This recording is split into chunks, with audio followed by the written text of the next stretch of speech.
¿Cuáles son los beneficios en general para los pacientes que reciben ozonoterapia? Uno de los más importantes, de los que más se ha estado hablando recientemente, es de que aumenta la glicólisis.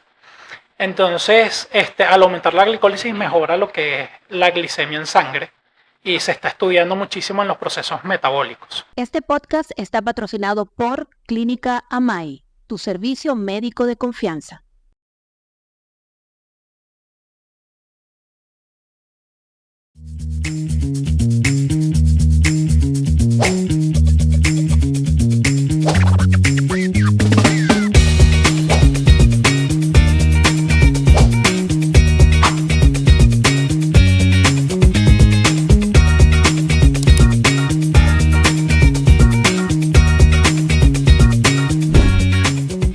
Bienvenidos a un nuevo episodio de La Tertulia Médica. Yo soy el doctor José Manuel Martín y como siempre mi compañera en la conducción, la licenciada Micaela Castelli. Hola Mica. Hola José, hola, bienvenidos a un nuevo episodio de La Tertulia Médica. El tema de hoy, ozonoterapia en traumatología. Hoy nos acompaña el doctor Miguel Rodríguez, traumatólogo y especialista en cirugía articular, hombro y rodilla. Hola Miguel, bienvenido. Hola, muy buenas tardes. Muchísimas gracias a ustedes por la invitación. Me siento honrado, porque me siento parte de la familia May y muchísimas gracias por invitarme con este tema tan interesante como es la ozonoterapia. Y y que está ya tan de moda y se sabe poco, ¿no? Así es. Gracias Miguel. a ti por estar aquí con nosotros. Gracias a ti por aceptar la invitación. De verdad que era un tema que yo quería tocar desde hace bastante tiempo. Y qué mejor que hacerlo con médicos acá de la clínica y de esta unidad especial de la que formas parte tú, que es Roga, que hacen este tipo de terapia. Con respecto al ozono, sé que tiene muy larga data, o sea, es una cosa que se conoce hace mucho tiempo. Sin embargo, desde hace más o menos unos 10 años que yo recuerde, empezaron a aparecer las maquinitas que ustedes utilizan para generar ozono y mezclarlas con oxígeno, etcétera, etcétera, ¿no? Y he visto una gran aceptación por muchos traumatólogos, muchos médicos de tu especialidad. Sin embargo, hay algunos que son un poco escépticos. Y yo creo que en el fondo que es porque no conocen bien la terapia o porque no han visto los resultados. Básicamente porque no la conocen, me parece más bien. Sí, yo estoy de acuerdo contigo. Básicamente porque no conocen los buenos resultados de esta terapia. Sí. Estamos aquí precisamente para eso, para develar si esto es realmente, no es ficción, si esto es una realidad, si sirve, y eso es lo que nos vamos a responder hoy. Pero para empezar, necesitaría que hablara un poco de las cosas más básicas, que es el ozono, y cómo se utiliza para uso médico. Bueno, claro, el ozono, como todos sabemos, es un gas, ¿ok? Es una trimolécula de oxígeno, es O3 en su expresión química, la cual se formó como se formó hace muchísimos años con una tormenta eléctrica, porque a través de esos destellos eléctricos separaba la molécula de oxígeno, entonces quedaba una molécula de O2 con una de O y se apareaban y entonces hacían la trimolécula que hoy se conoce como el ozono y así se formó la capa de ozono. ¿Okay? El ozono médico es una mezcla de este ozono en un 5% que mezclamos con un 95% de oxígeno molecular. Me voy a referir a oxígeno molecular como la molécula que es O2. ¿Okay? Entonces, el ozono médico está conformado por estos dos gases y lo utilizamos básicamente para el vector, nuestra bandera es para el dolor. ¿Ok? En traumatología la principal función o para lo que más lo utilizamos es para mitigar el dolor. ¿Ok? A nivel molecular, ¿cómo actúa? De muchísimas maneras. ¿Ok? Porque actúa a muchos niveles. ¿Ok? Principalmente en lo que es el glóbulo rojo. En el glóbulo rojo, él aumenta la flexibilidad del glóbulo rojo y aumenta la molécula que hace que el glóbulo rojo libere oxígeno, por lo tanto mejora la microcirculación de todos los tejidos. Sí. También tiene propiedades inmunomoduladoras que vamos a ir hablando un poquito más adentrado del tema, ¿no? Pero sí, básicamente esa es la molécula de ozono que se conoce hoy día y el ozono médico como se conoce hoy día. Está muy claro. ¿Cuáles son los beneficios en general para los pacientes que reciben ozonoterapia? Bueno, hay muchísimos, como te comenté. Y uno de los más importantes, de los que más se ha estado hablando recientemente, es de que aumenta la glicólisis. Entonces, al aumentar la glicólisis mejora lo que es la glicemia en sangre y se está estudiando muchísimo en los procesos metabólicos. ¿Ok? Cuando se estudió por primera vez lo que es el ozono, se dieron cuenta, quienes lo estudiaron a nivel molecular, que él protege a la célula de la apoptosis programada que se da con estrés oxidativo. Entonces, si tú tienes una molécula que te protege a la célula, o sea, que no permite que se envejezca y que se programe muerte celular, entonces vamos a tener una mejor salud. Y ese es uno de sus principales beneficios. Excelente. Mira, Miguel, yo sé que estamos hablando de ozonoterapia en traumatología. Sin embargo, estuve revisando y veo que hay muchísimas vías de administración del ozono, no solamente en traumatología, en muchas especialidades médicas. Pero dime en general, ¿cuáles son todas las vías de administración que se pueden utilizar para la ozonoterapia? Son muchísimas y cada día se describen más. ¿Okay? Nosotros para este tipo de administración, vía y dosis, nos guiamos por una cosa que se llama la Declaración de Madrid, que se realiza en Madrid cada 5 años. ¿Okay? Ya van por su tercera edición. Y bueno, a partir de ella es que se dictan los parámetros y se dictan cuáles han sido las complicaciones más frecuentes en todas las vías de administración, en cuáles son las más recomendadas. Entonces, en las más recomendadas tenemos articular, ¿ok? En vía articular, donde prácticamente las complicaciones son cero. Muchas veces tiene que ver más que con el dolor o con cualquier otra cosa. Debiendo venosa, ¿ok? Se puede hacer de dos maneras. Debiendo venosa directa o mezclado con sangre, que es lo que nosotros llamamos autohemoterapia, que vamos a hablar pronto de eso también. Por insuflación tanto nasal, ótica, bucal, rectal y vaginal. A través de todos esos mecanismos o todas esas vías podemos administrar el ozono. La vía rectal, por cierto, como están ahí todos los plexos hemorroidales, casi que se convierte en una vía sí, intravenosa. De hecho, sí, es una de las vías por donde mejor se absorbe.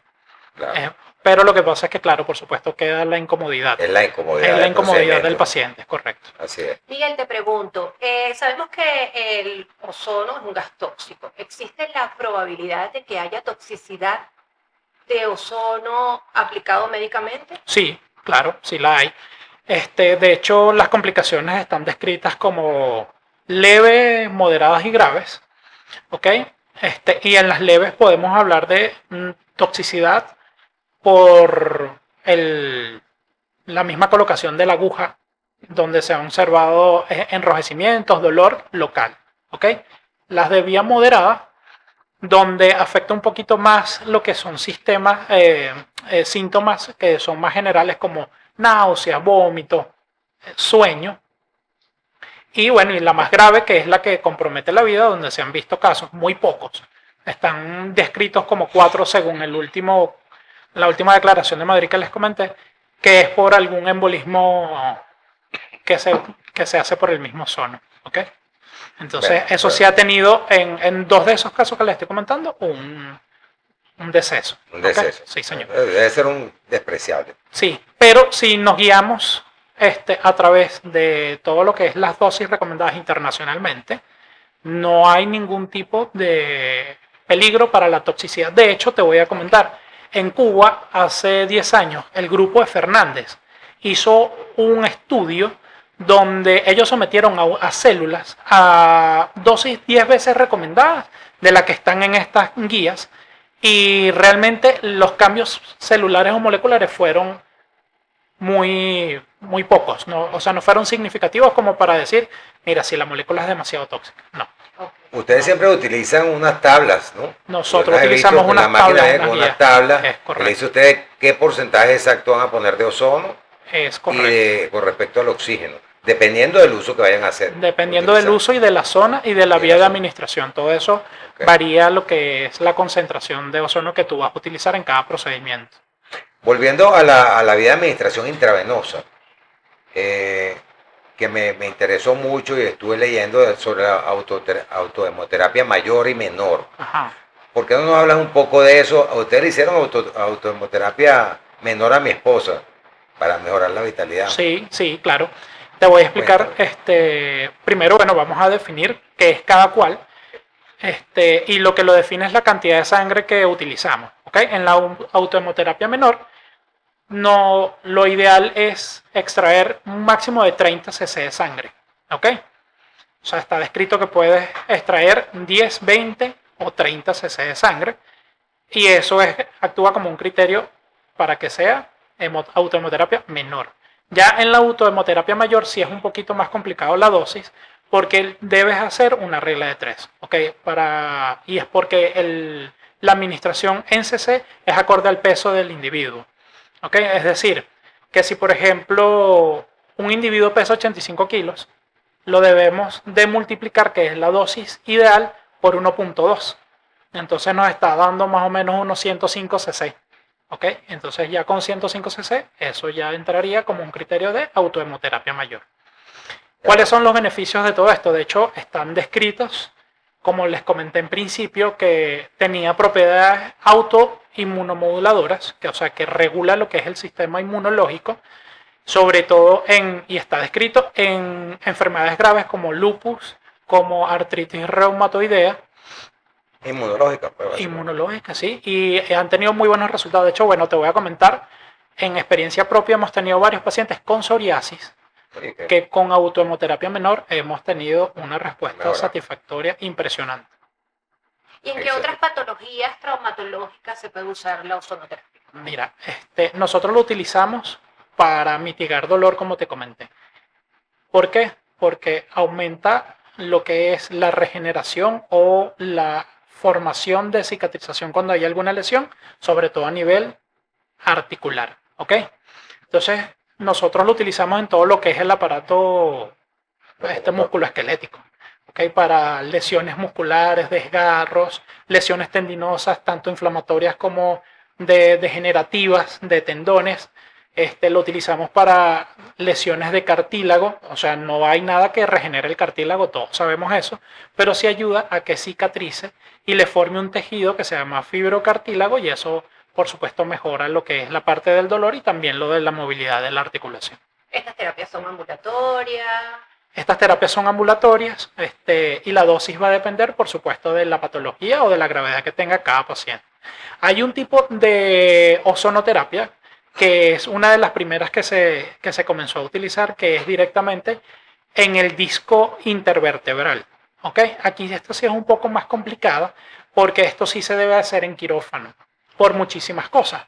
Uno, porque la aguja que se utiliza es bastante larga y gruesa, y entonces le puede producir mucho dolor al paciente.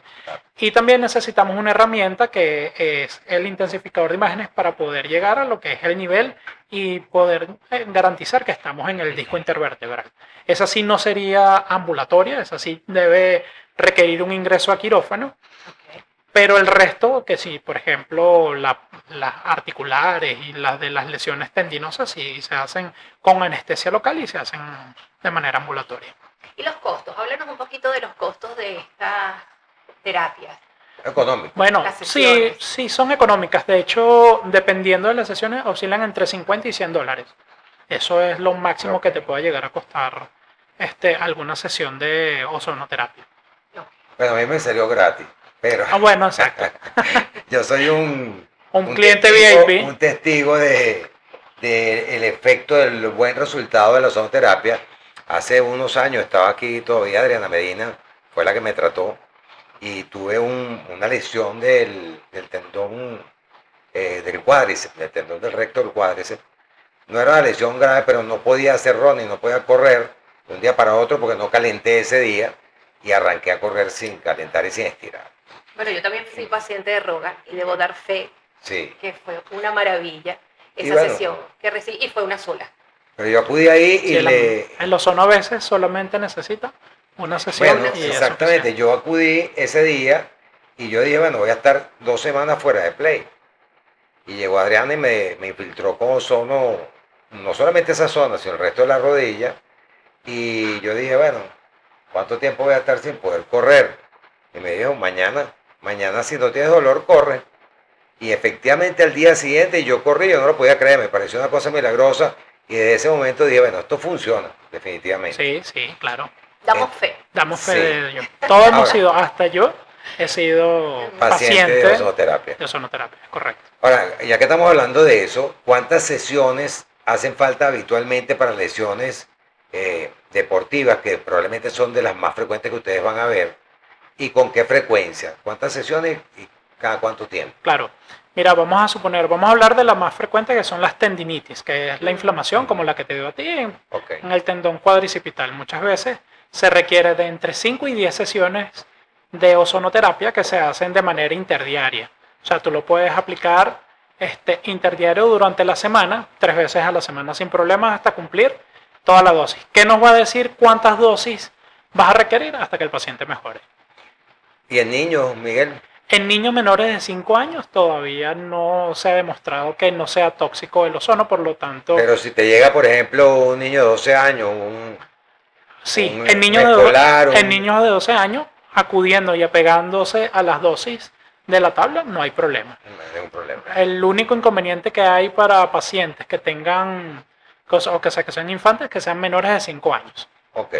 ¿Ok? No hay suficiente estudio No probablemente. hay suficientes estudios para demostrar que no es tóxica la molécula a esas edades. Y en Perfecto. líneas generales, ¿cuáles serían los efectos secundarios de un paciente que se aplica ozonoterapia, bien sea de manera local o por vía intravenosa? Ok, en vía local, todo lo que es inherente a la parte local. Dolor en la zona, enrojecimiento, aumento de volumen, pero de allí más ninguna otra efecto no deseado. Ahora, de la parte sistémica, sí hemos visto que cuando hacemos autohemoterapia, hay pacientes que les puede dar fiebre, ¿ok? Puede presentar náuseas, puede presentar cansancio extremo, pero de allí no hemos tenido más Pero eso es complicaciones. normal. Eso es lo se normal, eso es lo trata- esperado, sí. Y el No. paciente es hipertenso, diabético. Si me hago una autohemoterapia menor Ajá. y soy hipertenso, ¿puedo tener alguna alteración? No, ¿Puedo tener no, algún de ningún riesgo? tipo. Las contraindicaciones de enfermedades para el uso del ozono son una deficiencia de la glucosa 6-fosfato deshidrogenasa, Me imagino que iba a decir. que es una contraindicación absoluta, es la única que es absoluta. De resto, hipertiroidismo primario y secundario, que no son absolutas sino relativas, pacientes que tengan problemas de coagulación, pero pacientes hipertensos no. De hecho, como te comenté, hay ahorita recientemente un estudio bien interesante que se está desarrollando, Está mejor. donde hay pacientes con diabetes mellitus que están mejorando la parte metabólica con el ozono. Increíble, qué bien. Te quería preguntar, porque lo he visto, que ustedes a veces combinan plasma rico en plaquetas con ozono. Hacen una combinación de esas terapias. Ajá, correcto. ¿En qué casos tú decides, mira, voy a hacerlo a este paciente combinado? Mira, ahorita lo estamos aplicando como un protocolo obligatorio. Te voy a explicar. Nosotros antes, o lo que decía antes, el protocolo para la colocación de plasma rico en plaquetas, para la activación de ese sistema, utilizábamos gluconato de calcio. ¿Qué pasaba con el gluconato de calcio? El paciente tenía muchísimo dolor, mucho dolor. Después comenzaron a salir estudios donde se observó que la activación del plasma rico en plaquetas y la formación de lo que son factores de crecimiento a través del centrifugado de la sangre y activación con ozono es muchísimo mejor molecularmente hablando, y además no tiene el efecto adverso del dolor. Yo tengo muchos pacientes que antes le colocaban el plasma rico en plaquetas y bueno, doctor, lo que pasa es que yo no me lo había venido a colocar más porque antes eso me producía muchísimo dolor. Y yo le digo, lo que pasa es que antes lo activábamos con algo que produce inflamación. Claro. Porque la señal, y para explicarte ahí rapidito, la señal que se producía con el gluconato de calcio era muy inespecífica. Entonces había una migración celular muy importante y por supuesto una migración celular a un espacio articular que relativamente es pequeño, lo podemos traducir como un proceso inflamatorio y por supuesto eso te va a producir dolor. Claro. Entonces con esto evitamos esa... Es que además el gluconato de calcio, que yo como médico lo he usado, es sumamente irritante. Y es irritante. Si el gluconato de calcio se extravasa, eso lo sabemos muchos médicos, se extravasa en una perfusión intravenosa que estás haciendo te puede quemar piel, Es correcto. Y hasta eso músculo, cualquier cosa, es correcto. subcutáneo, etcétera. Y esa era la sensación que reportaban los pacientes anteriormente Sí, cuando se activaba. hay que tener mucho cuidado con el gluconato de calcio en ese sentido. Sí, es correcto. Y bueno, por eso nosotros ya dejamos de utilizarlo y allí ahora estamos utilizando terapia combinada o la activación del plasma rico en plaquetas con el ozono. Excelente. Miguel, una persona que está sana, que no tiene ninguna enfermedad o ninguna lesión en particular, ¿puede aplicarse sesiones de ozonoterapia simplemente para sentirse bien o para mejorar su salud? Sí, por supuesto. Como les comenté al principio, si tú tienes una molécula que te va a garantizar una terapia oxidativa donde te va a eliminar los radicales libres, donde te va a disminuir la apoptosis programada celular y el envejecimiento celular, por supuesto que estamos hablando de una mejoría en tu salud. Claro. Entonces, sin duda alguna, paciente que quiera realizarse autohemoterapia de manera profiláctica, digámoslo así, va a tener una mejoría hasta en la calidad del sueño. Hemos tenido reportes de eso. Bueno, mira, yo soy creyente de la ozonoterapia, me parece que es fantástica. Tengo muchísimos casos, podría contarte aquí, de pacientes conocidos que han mejorado hernias discales, que tú ves la resonancia y dices, esto es quirúrgico, y sin embargo con ozonoterapia han sanado sin cirugía, por lo menos se han quedado estables y andan por ahí caminando tranquilos. Yo soy de los que lo apoyo. Hay muchos médicos que no, porque dicen que no tienen suficientes estudios independientes, ¿no? Siempre hay como conflicto de intereses porque muchos estudios sobre el ozono lo promueven gente que trabaja con el ozono, que produce las máquinas o cualquier cosa. Pero bueno, vamos cerrando el tema. Me parece que ha estado súper bueno el episodio. Me encantaba este tema, lo discutí con Mike y decidimos traerte por ese motivo. Quiero que nos dejes algunas conclusiones, algún mensaje final que tú quieras dar a nuestros pacientes antes de despedir. Bueno, claro, a todos nuestros pacientes de la Clínica MAI o futuros pacientes de la Clínica MAI, yo les recomiendo que se coloquen su terapia de ozono. Como todo lo nuevo siempre va a tener algunas quejas, algunas críticas, pero la evidencia que tenemos hoy día de la mejoría de los pacientes en todos los rubros que tocamos hoy en el podcast son realmente avasallantes y no hay nada que podamos decir en contra de esta terapia. ¿Ok? Y no tengan miedo, acudan, que es una molécula súper segura y bueno, 100% recomendado como médico y como paciente de ozonoterapia. Lo Excelente. recomiendo. Bueno, Miguel, y como todos nuestros invitados, no se va nadie de aquí sin decirnos qué hace Miguel, en este caso el doctor Miguel Rodríguez, en su tiempo libre. ¿Cuál es su hobby? ¿Qué hace el doctor cuando no está poniendo ozono? Bueno, el doctor Miguel tiene dos hobbies principales, ¿no? Uno que tengo desde que tengo 6 años, que es jugar videojuegos. Soy un gamer empedernido y es lo que hago en mis tiempos libres, ¿ok? Y cuando tengo más tiempo, un poco más de tiempo, que necesito algo más de escape, me gusta hacer pesca inshore, o sea, en bahía, en costa. Ay, qué ok. rico. Y esos son mis dos hobbies. Qué bueno, qué Interesante, bueno. los dos. Gracias, Miguel, por haber estado con nosotros. Danos tus redes sociales. Claro, bueno, mis redes sociales, Instagram, que es la que tengo, Rodilla Caracas, @RodillaCaracas, en el Instagram me van a conseguir. Y bueno, y también en el grupo médico Roga, GM Roga, que es la red social del grupo médico al que formo parte, y bueno, por supuesto en el de aquí de la Clínica MAI también me van a conseguir en el directorio. Excelente. Buenísimo, Miguel. Gracias por haber estado con nosotros. Vamos a brindar. Muchas gracias, Miguel, por haber venido. Vamos a brindar. Como siempre hacemos la tertulia, esa es tu taza que te queda recuerdo Gracias, de haber muchísimas participado en nuestro episodio y agradecido de corazón contigo. No, vale, Ok. agradecido estoy yo con ustedes, muchísimas gracias por haberme invitado y haber pasado este rato tan agradable con ustedes. Bueno, Gracias. por nuestra parte, hasta el próximo episodio. Chao, nos Nos vemos. vemos. Que estén bien. Gracias por habernos acompañado. Recuerden seguirnos por nuestro canal y activar las notificaciones. Recuerden también seguirnos por @Clínica Amay. Este podcast está patrocinado por Clínica Amai, tu servicio médico de confianza.